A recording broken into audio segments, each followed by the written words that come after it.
1964 Mercury Comet Cyclone. Like the Wildcat, the Mercury Comet Cyclone was an attempt to create a muscle car from a standard passenger car platform.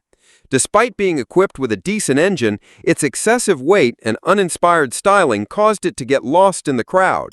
The standard engine was a 289 Ci V8 with 210 horsepower, a respectable motor for a mid-size car, but not enough to overcome the Cyclone's nearly 3,000-pound curb weight.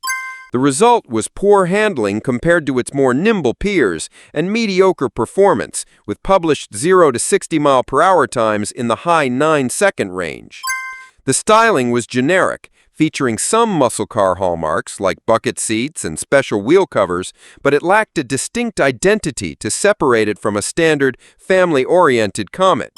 While rare, high-performance factory drag versions are valuable, the common 289-powered cars that make up the bulk of the market are not considered strong investments.